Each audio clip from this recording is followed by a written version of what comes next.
ರಾಜಸ್ಥಾನದಲ್ಲಿ ನಡು ರಸ್ತೆಯಲ್ಲೇ ಅಸಭ್ಯ ವರ್ತನೆ. ಬೈಕ್ನಲ್ಲಿ ಹೋಗುತ್ತಿದ್ದ ಯುವತಿಗೆ ಕಿರುಕುಳ ನೀಡಿದ ಕಿಡಿಗೇಡಿಗಳ ವಿಡಿಯೋ ವೈರಲ್. ಯುವತಿಯೊಬ್ಬಳು ತನ್ನ ಸಂಬಂಧಿಕರೊಂದಿಗೆ ಬೈಕ್ನಲ್ಲಿ ಸಂಚರಿಸುತ್ತಿದ್ದಾಗ ಇಬ್ಬರು ವ್ಯಕ್ತಿಗಳು ಆಕೆಯನ್ನು ಹಿಂಬಾಲಿಸಿ ಅತ್ಯಂತ ಅಸಭ್ಯವಾಗಿ ವರ್ತಿಸಿ ಅವಮಾನಿಸಿರುವ ಘಟನೆ ರಾಜಸ್ಥಾನದಲ್ಲಿ ನಡೆದಿದೆ.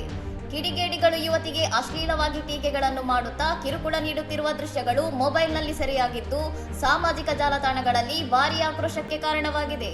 ಹಗಲು ಹೊತ್ತಿನಲ್ಲೇ ಸಾರ್ವಜನಿಕ ರಸ್ತೆಯಲ್ಲಿ ಇಂತಹ ಅಮಾನವೀಯ ಘಟನೆ ನಡೆದಿರುವುದು ಮಹಿಳೆಯರ ಸುರಕ್ಷತೆ ಮತ್ತು ರಾಜ್ಯದ ಕಾನೂನು ಸುವ್ಯವಸ್ಥೆಯ ಬಗ್ಗೆ ಗಂಭೀರ ಪ್ರಶ್ನೆಗಳನ್ನು ಹುಟ್ಟುಹಾಕಿದೆ. ವಿಡಿಯೋ ವೈರಲ್ ಆಗುತ್ತಿದ್ದಂತೆ ಎಚ್ಚೆತ್ತಿರುವ ನೆಟ್ಟಿಗರು ಈ ಕಿಡಿಗೇಡಿಗಳ ವಿರುದ್ಧ ಕಠಿಣ ಕ್ರಮ ಕೈಗೊಳ್ಳುವಂತೆ ಮತ್ತು ಸಾರ್ವಜನಿಕ ಸ್ಥಳಗಳಲ್ಲಿ ಮಹಿಳೆಯರಿಗೆ ರಕ್ಷಣೆ ನೀಡುವಂತೆ ಅಧಿಕಾರಿಗಳನ್ನು ಒತ್ತಾಯಿಸಿದ್ದಾರೆ. ರಾಜಸ್ಥಾನ ಪೊಲೀಸರು ವಿಡಿಯೋ ಆಧಾರದ ಮೇಲೆ ಆರೋಪಿಗಳನ್ನು ಗುರುತಿಸಿ ಶೀಘ್ರವಾಗಿ ಬಂಧಿಸಬೇಕೆಂದು ಸಾಮಾಜಿಕ ಜಾಲತಾಣಗಳ ಮೂಲಕ ಸಾರ್ವಜನಿಕರು ವ್ಯಾಪಕವಾಗಿ ಆಗ್ರಹಿಸುತ್ತಿದ್ದಾರೆ. ಇನ್ನಷ್ಟು ಸುದ್ದಿಗಳಿಗಾಗಿ ನೋಡ್ತಾ ಇರಿ ಸೌರಂ ಟಿವಿ.